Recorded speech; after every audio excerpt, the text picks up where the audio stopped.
Assalamualaikum warahmatullahi wabarakatuh. Alhamdulillah nahmadu wa nasta'inu wa nastaghfiruh wa na'udzu billahi min shururi anfusina wa min sayyiati a'malina may yahdihillahu fala mudilla lahu wa may yudlil fala hadiya lahu. Asyhadu an la ilaha illallah wahdahu la syarika lahu wa asyhadu anna Muhammadan abduhu wa rasuluh. Allahumma sholli wa sallim wa barik ala Muhammad wa ala alihi wa sahbihi ajma'in, amma ba'd. Bapak Ibu jamaah yang dimuliakan Allah, alhamdulillah, marilah kita kembali bersyukur kehadirat Allah Subhanahu wa taala. Kita bersyukur atas limpahan rahmat, karunia dan nikmat yang Allah berikan. Alhamdulillah di subuh pagi hari ini kita insyaallah masih mendapatkan begitu besarnya nikmat Allah. Nikmat keislaman kita itu kan ya Allah masih pelihara. Nikmat keimanan kita Allah masih berikan kemudahan dalam menjaga akidah kita. Nikmat dimudahkan dalam beribadah. Allah ringankan langkah kaki kita untuk sampai ke tempat yang mulia ini. Dan yang terlebih lagi adalah ketika Allah berikan kita kehidupan dan dijadikan sebagai umat Rasulullah SAW. Jadi kita bersyukur perkara-perkara yang menyebabkan kita mengharuskan bersyukur ketika kita dijadikan oleh Allah sebagai umat Rasulullah SAW. Beberapa hadis menyebutkan kebaikannya. Pertama adalah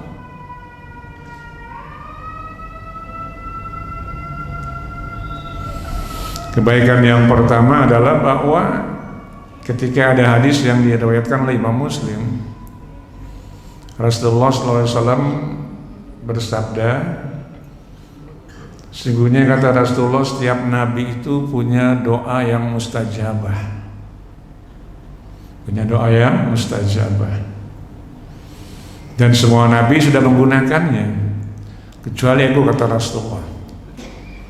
Aku akan menggunakan doaku itu sebagai syafaat bagi umatku nanti di hari kiamat, untuk orang-orang yang ketika dia mati tidak menyekutukan Allah Subhanahu wa taala. Jadi bisa kita bayangkan begitu cintanya Rasul kepada umatnya, sehingga beliau masih menyimpan doa yang mustajabah yang insyaallah akan dikabulkan oleh Allah. Dan kata Rasulullah, doa itu akan dijadikan sebagai syafaat. Rasulullah berdoa nanti untuk umatku, kata Rasulullah, di hari kiamat nanti, yang ketika dia mati tidak menyekutukan Allah Subhanahu wa taala. Nah, ini kan konsep tauhid kan ya, konsep keimanan. Itu kenapa kita diajarkan untuk terus berupaya menjaga keimanan. Tidak merusak nilai-nilai keimanan kita, akidah kita hanya untuk kepentingan dunia, untuk kepentingan sesaat, tapi bisa menyebabkan penderitaan nanti di akhirat. Dan kita bersyukur. Kenapa?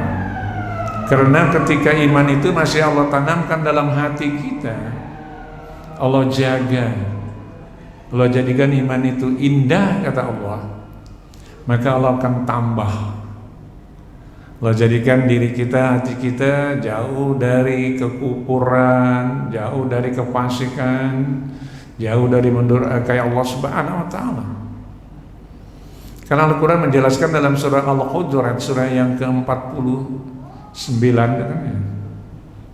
pada ayat yang ke-7, di bagian tengah Allah katakan, walakinnallaha a'abbaba ilaikumul imana wa zayyanahu fi qulubikum wa karaha ilaikumul kufra wal fusuqa wal isyan ulaika humur rasyidun. Dan Allah, iman itu indah, ya kan? Dalam setiap hati manusia, fi qulubikum, kata Allah, hatimu. Nah kalau itu dijaga, dipelihara, Allah berikan sekarang kita kemudahan untuk menjalani nilai-nilai keimanan. Maka Allah akan tambah. Wa karaha ilaikumul kufra wal fusuqa wal isyan ulaika humur rasyidun. Allah akan jauhkan, Allah akan bimbing kita jauh dari kekufuran, jauh dari perbuatan fasik, dan jauh dari juga mendurhakai Allah Subhanahu wa taala. Nah, jadi bersyukurlah kita, kembali disampaikan bahwa ketika kita hadir di majelis ini karena iman itu kan ya. Tidak mungkin orang mau bersusah-susah datang ke masjid, sholat fardu berjamaah, duduk di majelis ilmu kalau tidak ada iman dalam hatinya. Jadi sekecil apapun iman yang ada dalam hati kita manusia, Allah berikan kebaikan dan Rasul menjamin akan ke surga Allah Subhanahu wa taala. Maka rugilah orang yang mengotori dirinya, hatinya, ketika iman itu ada dalam hatinya. Hidayah itu Allah berikan tapi dirusak. Itu yang pertama. Bapak Ibu jamaah yang dimuliakan Allah, kita bersyukur dijadikan Allah sebagai umat Rasulullah. Kenapa? Karena ada hadis Nabi yang menyebutkan yang kedua. An Nabi Hurairah radhiyallahu anhu anna qala Rasulullah sallallahu alaihi wasallam, kullu ummati yadkhuluna al-jannah illa man aba. Sudah kata Rasulullah, umatku itu akan masuk surga. Kullu ummati yadkhuluna al-jannah illa man aba, kecuali orang yang menolak. Sudah mengatakan, ini hadis sahih Imam Bukhari, setiap umat itu terseluruh akan masuk surga kecuali orang yang menolak. Illa man aba. Qila, maka bertanyalah para sahabat pada waktu itu, wa may ya'ba ya Rasulullah, siapa itu orang yang menolak ya Rasulullah itu? Qala, Rasulullah mengatakan, wa man ata'ani dakhalal jannah wa man asani faqad aba. Dan seluruh barang siapa yang dia taat kepadaku, niscaya dia masuk surga. Dan siapa yang bermaksiat kepadaku, berarti dia menolak surganya Allah Subhanahu wa taala. Nah, Bapak Ibu yang dimuliakan Allah, dari hadis yang kedua ini bisa kita pahami bahwa ketaatan itu kunci kebaikan. Ikuti Rasulullah, fattabi'uni, kata Rasulullah. Karena dalam surah Ali Imran surah yang ketiga ayat 31 itu kan, qul in kuntum tuhibbunallah fattabi'uni, ila ayat. Jika kamu tuh mencintai Allah, maka ikuti aku, kata Rasulullah. Jadi ketika ada yang disampaikan Rasulullah, diajarkan Rasulullah, ittiba, kita kan ya sami'na wa ata'na, tidak bertanya. Asal itu kita yakin bahwa sebuah kebaikan. Yakin itu karena hadisnya sahih. Kan sami'na wa ata'na. Jadi bukan sami'na wa asa'na, kita ingkari, kita tinggalkan. Jadi begitu sayangnya Rasulullah kepada hambanya, kepada umatnya, hamba Allah, umat Rasulullah. Maka ketika Rasul mengatakan, kalau kalian taat aja, kata Rasul, kepada aku akan bawa engkau ke surga, bersamaku di surga. Wa may yuti'illah wa rasulahu fa ulaika. Jadi orang yang taat itu kan bersama dengan Rasul di surga. Wa alaihi minan nabi wa siddiqin wa syuhada'i wa sholihin. Jadi orang yang mentaati Allah dan Rasul, maka dia akan diberi nikmat yang dikumpulkan pada waktu di akhirat nanti dengan para nabi, para siddiqin, para syuhada, para sholihin. Saya kita bayangkan. Jadi kebaikannya dijanjikan oleh Rasulullah itu luar biasa. Inilah bukti keutamaan kemuliaan akhlak Rasulullah Sallallahu Alaihi Wasallam, dan kita ikuti. Jadi bagaimana kita ketika Allah mengatakan laqad kana lakum fi rasulillahi uswatun hasanah, maka ada suri tauladan yang baik pada di Rasulullah itu. Beliau selalu berpikir tentang umatnya, tentang orang lain. Dan kalau kita perhatikan Al-Quran itu kan hanya ada 2 nabi Rasul yang mendapat sebutan uswah hasanah itu. Pertama Rasulullah sendiri dalam surah Al-Ahzab ayat 21 tadi kan, laqad kana lakum fi rasulillahi uswatun hasanah. Yang kedua Nabi Ibrahim Kan dalam surah Al-Mumtahanah surah yang ke-60 ayat 4 kata Allah, qad kanat lakum uswatun hasanah fi Ibrahim wal ladzina ma'ahu. Sungguh ada suri teladan yang baik pada diri Ibrahim dan orang-orang yang bersamanya. Siapa yang bersama Ibrahim itu? Istri beliau kan, anak-anak beliau, keturunan beliau itu kan. Siti Hajar, Siti Sarah, dari Siti Hajar turun Ismail, dari Siti Sarah turun Ishak, Yakub, seterusnya. Jadi ini orang-orang yang menjadi teladan dan Allah abadikan dalam Al-Quran. Nah, oleh sebab itu maka kita ketika diajarkan untuk mengikuti apa yang disampaikan Rasulullah dan taat, maka itulah kunci pembuka pintu surga Allah Subhanahu wa taala. Dan kita ingin semua ke sana itu kan ya. Yakin kan ya. Tidak ada itu yang kepingin ke surga itu. Jangankan kita yang muslim, yang beriman, yang kada pun hendak ke surga juga itu kan. Ya lah. Maaf kalau dan sampai kadang-kadang kan ada itu kan di koran di mana telah kembali kepada Bapak di surga, bukan kadang-kadang itu kan ya. Kan kepingin ke surga juga kita kan. Kita orang yang beriman Allah janjikan. Maaf nih yang sampaikan. Ini bukan masalah syarat, tapi perbandingan bagaimana Allah memberikan sebuah gambaran kepada hambanya beriman taat, Allah jamin dengan surga Allah Subhanahu wa taala. Nah, jadi Bapak Ibu yang dimuliakan Allah, nah ketika bicara soal ketaatan kepada Rasulullah, maka kita mengikuti itu apa? Dalam berakidah, dalam beribadah, dalam berakhlak. Itu kan jadi 3 hal pokok ini kalau itu kita ikuti, selamat manusia. Bagaimana akhlak Rasulullah dalam berakidah, bagaimana akhlak Rasulullah dalam beribadah, bagaimana kemudian Rasulullah membangun akhlak ablum minan nas. Jadi ablum minallah wa ablum minan nas. Jadi ini kunci-kunci kebahagiaan. Dan insya Allah kita bisa mengerjakannya. Karena tidak mungkin Allah bebankan sesuatu kepada hambanya kalau hamba tidak bisa mengerjakan, kan berarti Allah zalim. Sementara Allah dengan sifat Rahman dan Rahimnya Allah diajarkan melalui wahyunya firman Allah dan disampaikan Rasul melalui sabdanya, insya Allah manusia bisa mengerjakan. Makanya diberi kemudahan dalam mengerjakannya. Nah, kata Allah, fattaqullaha mastata'tum, bertakwalah sesuai dengan kemampuanmu. Kan tidak susah itu kan ya. Jadi semampu kita mengerjakan, kita kerjakan, tapi syariat jangan ditinggalkan, ketentuan Allah jangan ditinggalkan.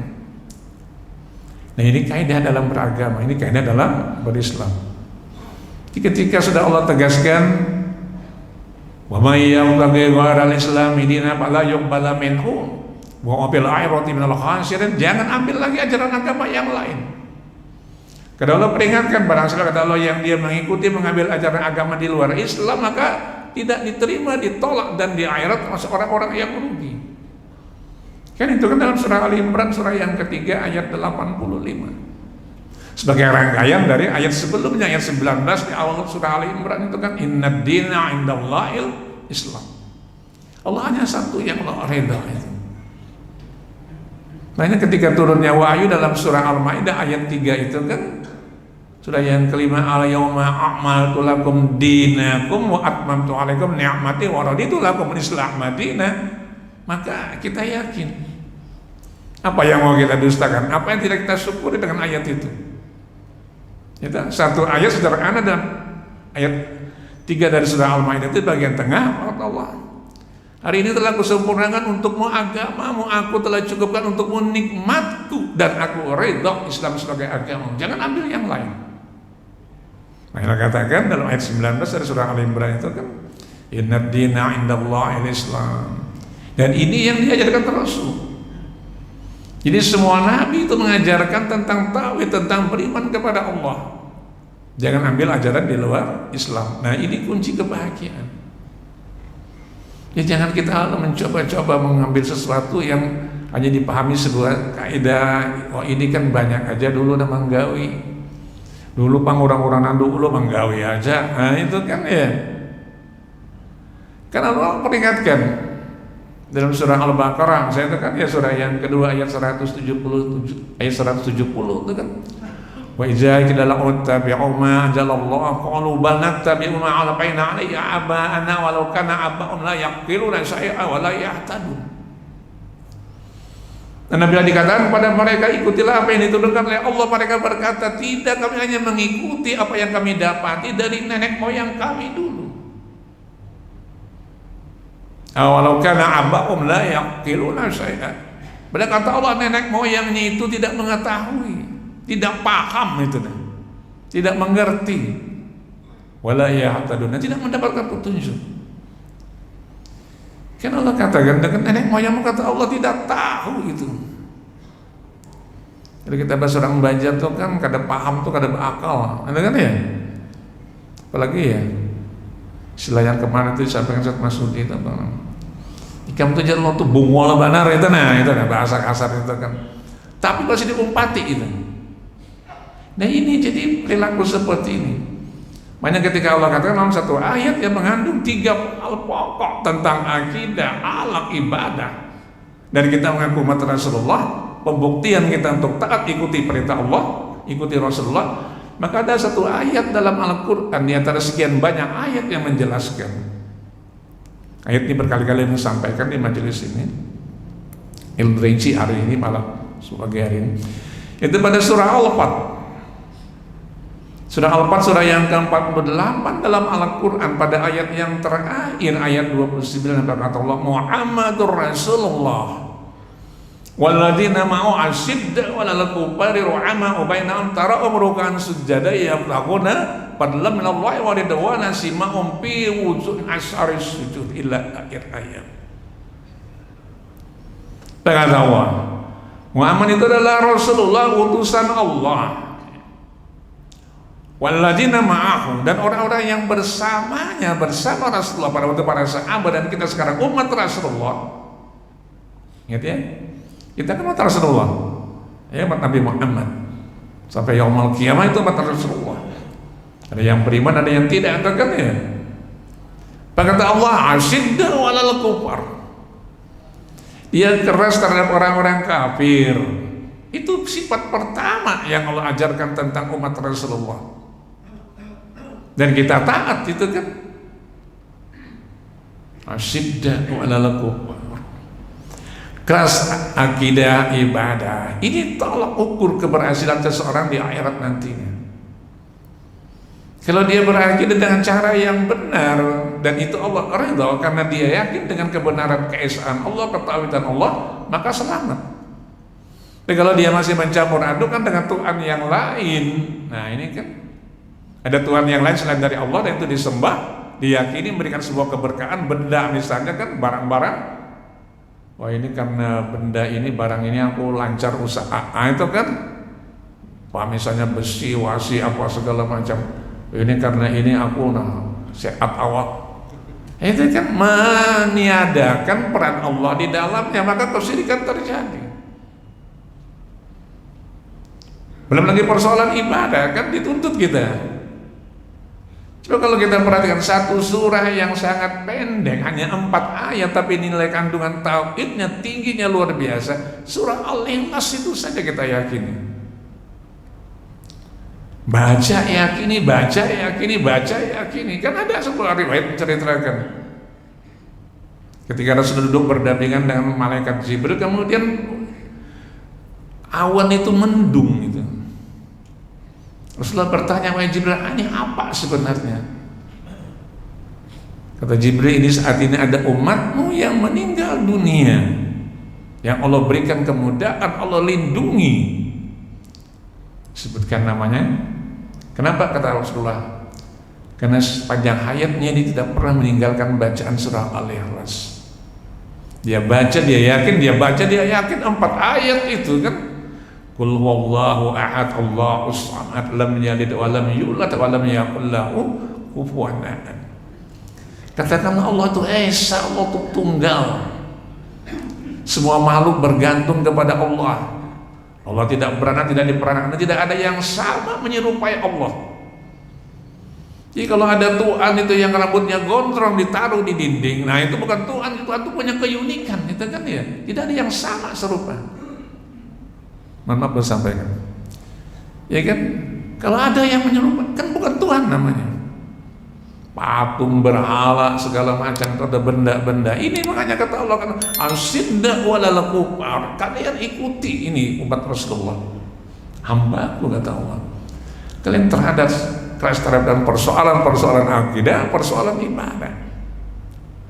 Syariatnya ada gitu kan ya, taatullah wa hudullah wa iltija masyara'a minaddin.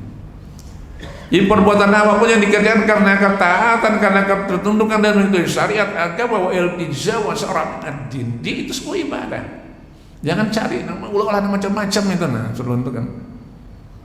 Sudah dijelaskan, digariskan oleh Allah, ini Rasul sudah mengajarkan, ya itu kita lakukan. Kedusanan macam-macam, semacam aja sudah selamat sudah itu. Nah ini tuntunan kaidah. Asyidda walal kufar. Yang kedua, ru'amah bainahum. Jadi keras terhadap orang-orang kafir masalah akidah ibadah, dia berkasih sayang sesama orang-orang yang beriman. Sama mereka Allah mereka berkasih sayang. Ini ukhuwah silaturahim yang Allah ajarkan. Gitu. Zaman para sahabat bagaimana berbeda pendapat tapi rukun. Tidak terjadi putus silaturahim, tidak terjadi permusuhan itu kan ya, kecuali kalau memang berbeda akidah Allah izinkan untuk memerangi. Tapi kalau sama, jaga. Kan salah satu yang Allah berikan jaminan jannatu adnin yadkhuluna wa man salaha min abaihim wa azwajihim wa dzurriyyatihim. Mereka kata Allah akan mendapatkan surga yang penuh dengan kenikmatan, dan mereka masuk ke dalamnya bersama orang-orang yang soleh. Siapa? Bapak mereka, nenek moyang mereka, pasangan mereka, keturunan mereka, dzurriyyat mereka. Siapa? Allah katakan walladzina yasiluna ma amaru ayyussalah. Itu orang-orang yang menghubungkan apa yang diperintahkan oleh Allah untuk dihubungkan. Silaturahim. Surah Ar-Ra'd, surah yang ke-13 ayat yang ke-21. Tadi ayat yang tadi Jannatu Adnan itu ayat yang ke-24. Dan surah Ar-Ra'd. Jadi ayat 19. Kalau yang baca surah Ar-Ra'd itu surah yang ke-13 dari ayat 19 sampai ayat 24 sampai ayat 25 dan seterusnya, itu ceritanya indah banget gitu.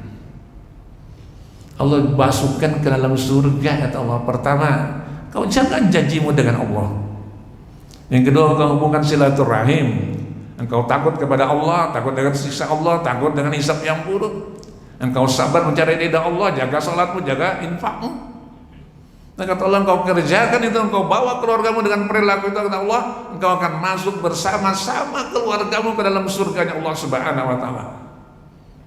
Siapa yang kedahapang? Dah hendak ayo. Ke surga pulang pian keluargaan kita, ayo. Terus saya mencari nang di surga. Nah, aku biar aja biniku tinggal mencari bidadari dan mau pian bu ayo. Ya kan, iringi sampai ke surga. Ya kan diajarkan oleh Allah.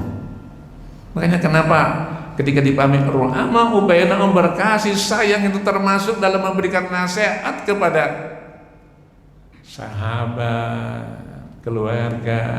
Ya kan, dakwah itu kan nasihat sebenarnya. Dan ini diajarkan dalam Islam. Jangan kalau kita berbeda pendapat, pemahaman lalu memutus rantai dakwah orang lain. Nah ini kan berbahaya. Kenapa kalau disampaikan ya? Di masa sebelum diutusnya Rasulullah, para nabi, para rasul sebelumnya, Nabi Musa berdakwah ditentang oleh Firaun. Nabi Ibrahim berdakwah ditentang oleh Raja Namrud dengan kaumnya pada waktu itu. Nabi Nuh berdakwah, anaknya tidak mau beriman, istrinya. Di masa Rasulullah berdakwah mengajarkan agama Allah tentang beriman pada Allah, ditentang oleh keluarga beliau sendiri, Abu Jahal, Abu Lahab, dan yang lainnya. Kalau itu menentang Firaun, Raja Namrud, Abu Jahal, Abu Lahab, itu kan ya, itu memang mereka bukan orang yang beriman. Kita tidak beriman menentang dakwah Islam, beriman wajar karena tidak beriman. Tapi kalau ada orang muslim beriman membatasi dakwah orang yang beriman, nilai kita lebih zalim daripada Firaun, Raja Namrud, Abu Jahal, Abu Lahab. Gitu. Kalau orang beriman berdakwah dibatasi, dirintangi, lebih zalim itu kan. Kezaliman Firaun itu kan tidak beriman. Abu Jahal memang kada beriman itu kan ya. Mereka merasa menang, itu kan perasaan menang ini sebenarnya proses sebuah kebinasaan. Namrud merasa menang dengan Ibrahim karena mampu membakar Ibrahim. Firaun merasa menang karena mampu mengejar Nabi Musa. Abu Jahal merasa menang karena mampu mengusir Rasulullah. Abu Lahab merasa menang karena mampu membentak Rasulullah dengan tangannya itu kan ya. Sehingga turunnya surah Al-Lahab itu. Tapi itu kan sebenarnya proses kebinasaan. Nah kalau kita punya sahabat, punya kawan berdakwah dan dia sampaikan adalah Al-Quran, hadis Nabi, sebuah kebenaran, maka kalau kita merintangi sebuah kezaliman yang luar biasa. Kezaliman itu kan ada urutannya kan ya. Ada kezaliman dengan Allah, kita ingat Allah kan ampuni dosa kita. Kalau kita bertobat, Allah kan ampuni. Kalau sudah mengatakan qul ya ibadi alladzina asrafu ala anfusihim la ta'natu min rahmatillah innallaha yaghfiru dzunuba jami'a. Kan dalam surah An-Zumar surah yang ke-39 ayat 53 itu kan. Katakanlah Muhammad kepada hamba-hambaku yang melampaui batas dosanya kepada Allah. Allah katakan apa? La ta'natu min rahmatillah. Jangan putus asa dengan rahmat Allah. Innallaha yaghfiru dzunuba jami'a. Allah akan ampuni dosa. Dosa dengan Allah, Allah buka pintu taubat, Allah buka pengampunan.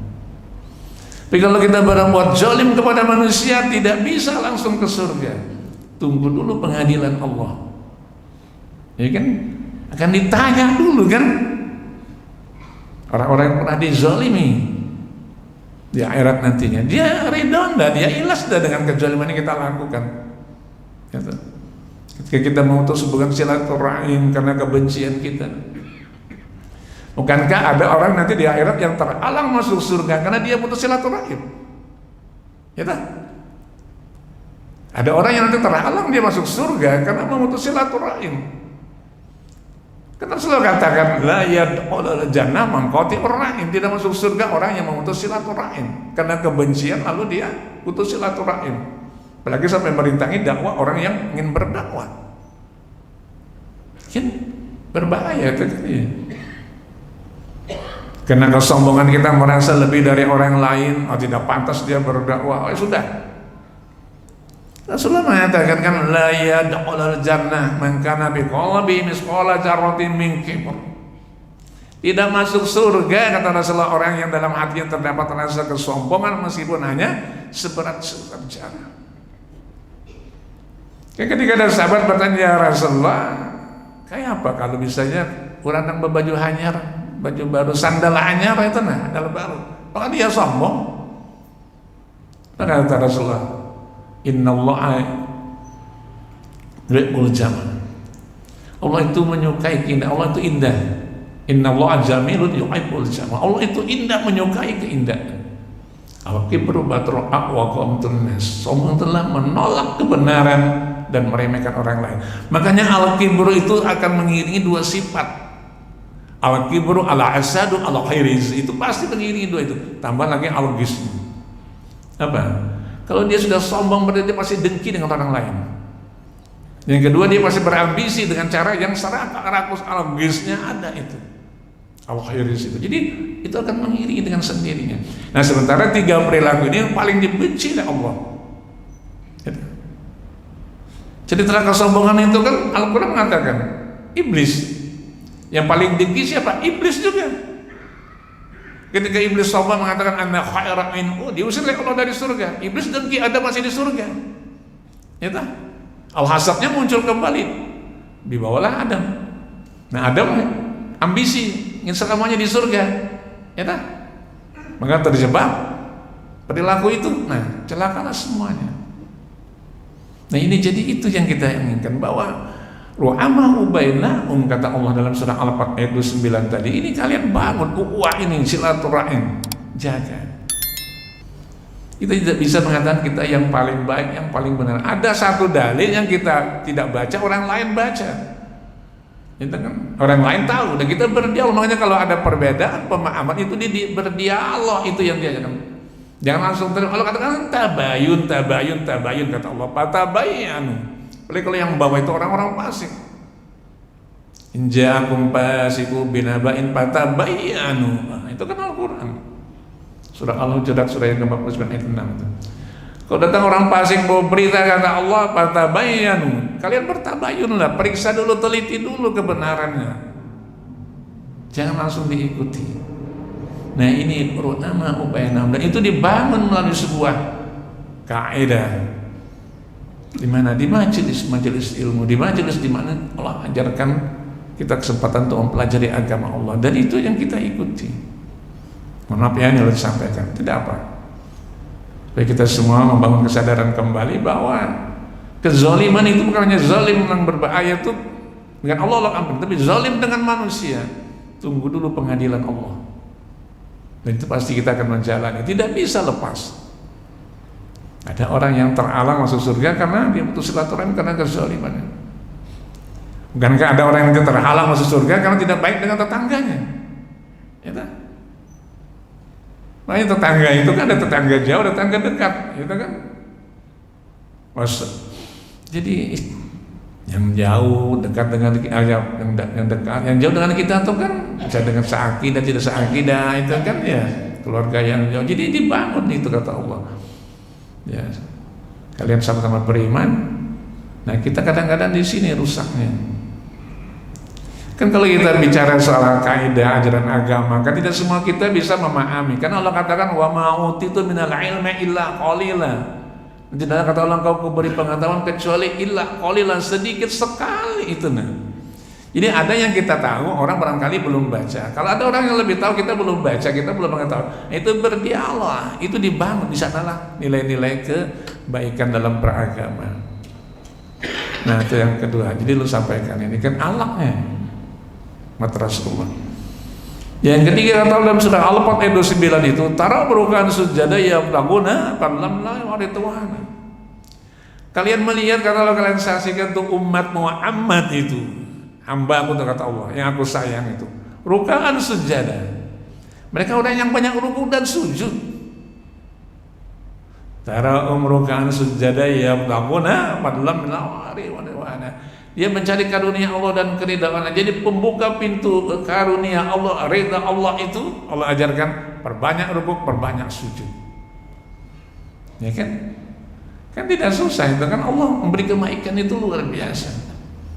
Kita diberi waktu oleh Allah untuk beribadah, salat itu kan perbanyak rukuk, perbanyak sujud. Malam hari kita bangun insyaallah. Kan kebaikannya luar biasa. Kemudian sebelum berangkat ke masjid kita baca Al-Quran, sempatkan baca Al-Quran, langkahkan kaki ke masjid, kemudian iringi dengan infak sedekahnya. Yang mau berinfak sedekah, yang mampu silakan. Ya kan? Itu barangkali benar disampaikan di majelis ini. Sebelum kita melihat alam dunia, maka lihatlah dulu ayat Al-Quran di rumah. Sebelum kita membuka mata kita keluar dari rumah melihat alam dunia, maka lihatlah dulu ayat Allah, baca dulu.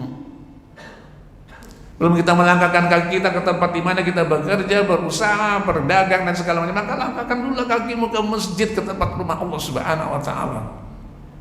Itu kan diajarkan dalam agama. Belum kita berbelanja sesuatu, maka belanjakan dulu jalan Allah. Infak, sedekah. Ini 3 perbuatan yang Allah sukanya luar biasa. Saking sukanya Allah dengan 3 perbuatan ini, yang lu kita Allah wa aqama shalah wa anfaqu mimma razaqnahum sirran wa alaniyah. Sebuah tijarah tidak akan pernah rugi. Apa kata Allah? Aku sempurnakan pahala ibadahmu, aku tambah karuniamu untukmu, aku ampuni dosamu, kata Allah, dan Allah mensyukuri perbuatan hambanya.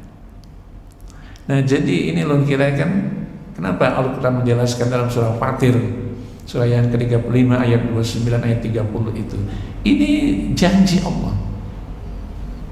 Dan kata Allah, baca Al-Quran, sholat, jaga, infak, sedekah, liyuwaffiyahum ujurahum wa yazidahum min fadlih innahu ghafurun syakur. Ini ayat yang insyaallah berkali-kali disampaikan. Surah Fatir surah yang ke-35 ayat 29 ayat 30. Nah, kembali ke tadi itu yang luna kitab Allah, maka itulah sebenarnya jalan kita untuk membawa diri kita berusaha mendapatkan syafaat pada hari kiamat nanti. Karena ada Rasul mengatakan, Iqra'ul Qur'an fa innahu ya'ti yaumal qiyamati syafi'an li ashabihi. Hadis sahih. Bacalah Al-Qur'an, maka dia akan menjadi syafaat penolong, kata Rasulullah. Kapan? Pada hari kiamat nanti. Untuk siapa? Li ashabihi, sahabat Al-Qur'an. Itu orang-orang yang membaca Al-Qur'an. Jadi bacaan itu nanti akan menjadi sahabat kita, akan menjadi syafaat bagi kita. Nah, jadi inilah barangkali yang sampaikan untuk sebagai hari ini sudah masuk ya waktu surga. Jadi mari kita sama-sama, kita diberi Allah kehidupan. Ya, tentu kita gunakan di jalan Allah. Apalagi sekarang kita masih berada di bulan Muharram, di mana janji Allah orang yang beribadah di bulan Muharram satu di antara Arba'atul Hurum, bulan yang mulia, akan lipat gandakan pahalanya. Bagi orang-orang yang dia berbuat kemaksiatan, kezaliman, termasuk dia berbuat zalim kepada sesamanya, maka Allah akan lipat gandakan dosanya. Dan ini Al-Quran, surah At-Taubah surah yang ke-9 ayat yang ke-36. Ini juga itu berkali-kali disampaikan. Tekan ya, inna iddatash syuhuri indallahi isna asyara syahran fi kitabillah yawma khalaqas samawati wal arda minha arba'atun hurum dzalika dinul qayyim fala tadlimu fi inna anfusakum. Ada jaga untuk berbuat yang dilarang, kerjakan yang diperintahkan. Ini bulan hari-hari di mana kita Allah beri kemudahan, Allah beri kesempatan untuk memperberat amal ibadah kita, untuk memperberat timbangan kebaikan kita. Nah, kalau ini kita kerjakan, insya Allah ya Bapak Ibu yang dimuliakan Allah, ini insya Allah disampaikan untuk kajian sebagai hari ini udah ada manfaatnya, dan kita berharap bahwa ke depan kita terus dijaga oleh Allah, akidah kita, ibadah kita dimudahkan dengan cara yang baik, akidah kita terpelihara, termasuk juga bagaimana kita berakhlak kepada Allah dan berakhlak kepada manusia. Nah, mudah-mudahan renungan ini akan membawa kita pada sebuah kesadaran kembali bahwa Islam itu sebenarnya agama yang mudah, agama yang tidak Allah jadikan pemberat dalam menjalani kehidupan. Demikian salah ilah, mohon maaf, subhanallah wa bihamdika, Assalamualaikum warahmatullahi wabarakatuh.